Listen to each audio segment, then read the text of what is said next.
ओम नमो भगवते वासुदेवाय। दोस्तों, आज हम एक महाभारत के प्रसंग को ले रहे हैं, जिसमें कणिक महाराजा धृतराष्ट्र को राजनीति सिखाना चाह रहा है, उनको नीति का उपदेश कर रहा है। तो देखिए, वो इसमें एक प्रसंग सुनाता है, उसका मैं आज आपको वर्णन कर रहा हूँ। हिंदी में बोल रहा हूँ, संस्कृत में मैं इससे पहले जो वीडियो बनाए हैं उसमें संस्कृत और हिंदी एक साथ है। ये मैं सिर्फ हिंदी में बना रहा हूँ। कणिक उवाच। कणिक ने कहा, महाराज, इस विषय में नीति शास्त्र के तत्व को जानने वाले एक वनवासी गीदड़ का प्राचीन वृत्तांत सुनाता हूँ, सुनिए। एक वन में कोई बड़ा बुद्धिमान और स्वार्थ साधने में कुशल गीदड़ अपने 4 मित्रों बाघ, चूहा, भेड़िया और नेवले के साथ निवास करता था। एक दिन उन सब ने हरिणों के एक सरदार को देखा, जो बड़ा बलवान था। वे सब उसे पकड़ने में सफल न हो सके, अतः सबने मिलकर यह सलाह की। गीदड़ ने कहा, भाई बाघ, तुमने वन वन में इस हिरण को मारने के लिए कई बार प्रयत्न किया, परंतु ये बड़े वेग से दौड़ने वाला जवान और बुद्धिमान है, इसलिए पकड़ में नहीं आता। मेरी राय है कि जब यह हिरण सो रहा हो, उस समय यह चूहा उसके दोनों पैरों को काट खाए। फिर कटे हुए पैरों से ये उतना तेज नहीं दौड़ सकता। उस अवस्था में बाघ उसे पकड़ ले, फिर तो हम सब लोग प्रसन्नचित्त होकर उसे खाएंगे। गीदड़ की ये बात सुनकर सबने सावधान होकर वैसा ही किया। चूहे के द्वारा काटे हुए पैरों से लड़खड़ाते हुए मृग को बाघ ने तत्काल ही मार डाला। पृथ्वी पर हरिण के शरीर को निश्चेष्ट पड़ा देख गीदड़ ने कहा, आप लोगों का भला हो, स्नान करके आइए, तब तक मैं इसकी रखवाली करता हूँ। गीदड़ के कहने से बाघ आदि सब साथी नदी में नहाने के लिए चले गए। इधर वह गीदड़ किसी चिंता में निमग्न होकर वहीं खड़ा रहा। इतने में ही महाबली बाघ स्नान करके सबसे पहले वहां लौट आया। आने पर उसने देखा गीदड़ का चित्त चिंता से व्याकुल हो रहा है। तब बाघ ने कहा, पूछा, महामते, क्यों सोच में पड़े हो? हम लोगों में तुम ही सबसे बड़े बुद्धिमान हो। आज इस हरण का मांस खाकर हम लोग मौत से घूमेंगे फिरेंगे। गीदड़ बोला, महाबाहो, चूहे ने तुम्हारे विषय में जो बात कही है। गीदड़ बोला, बाघ जब स्नान करके आया तो गीदड़ ने क्या बोला, महाबाहो, चूहे ने तुम्हारे विषय में जो बात कही है, उसे तुम मुझसे सुनो। वह कहता था, मृगों के राजा बाघ के बल को धिक्कार है। आज इस मृग को तो मैंने मारा है। मेरे बाहुबल का आश्रय लेकर आज वह अपनी भूख बुझाएगा। उसने इस प्रकार गरज गरज कर घमंड भरी बातें कही।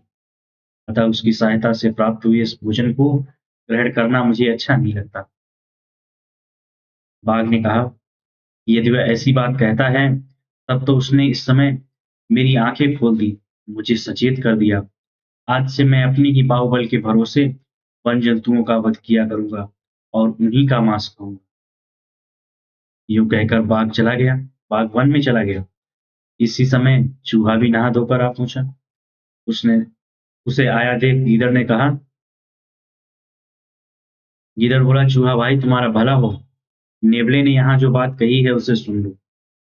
वह कह रहा था कि बाघ के काटने से इस हरण का मांस जहरीला हो गया है। मैं तो इसे खाऊंगा नहीं, क्योंकि ये मुझे पसंद नहीं है। यदि तुम्हारी अनुमति हो तो मैं चूहे को ही खा लूं। तो तब ये बात सुनकर चूहा अत्यंत भयभीत होकर बिल में घुस गया। तो राजन, तत्पश्चात भेड़िया भी स्नान करके वहां आ पहुंचा। उसके आने पर गीदड़ ने इस प्रकार कहा, भेड़िया भाई, आ, आज बाघ तुम पर बहुत नाराज हो गया है। अतः तुम्हारी खैर नहीं। वह अभी बाघिन को साथ लेकर यहाँ आ रहा है, इसलिए अब तुम्हें जो उचित जान पड़े वह करो। गीदड़ के इस प्रकार कहने पर कच्चा मांस खाने वाला वह भेड़िया दुम दबाकर भाग गया। इतने में ही नेवला भी आ पहुंचा। महाराज, उस नेवले ने गीदड़ में गीदड़ उस नेवले से गीदड़ ने वन में इस प्रकार कहा, वो नेवले, मैंने अपने बाहुबल का आश्रय ले उन सबको परास्त कर दिया है। वे हार मानकर अन्यत्र चले गए। यदि तुम में हिम्मत हो तो पहले मुझसे लड़ ले, फिर इच्छानुसार मांस खाना। इसको देखिए हड़का दिया उसने। उसको बाघ को उसने ये कह दिया कि अरे आपने कहाँ मारा है, ये तो चूहे ने मारा है। और चूहा घमंड भरी बातें कह रहा था कि हमारा मारा हुआ अब बाघ खाएंगे। और जो चूहा था उससे कह दिया कि जो नेवला है वो तुम्हें ही खाने आ रहा है। तो ये होती है, कहने चाहिए कि जो राजनीति है वो इसी तरह चलती है।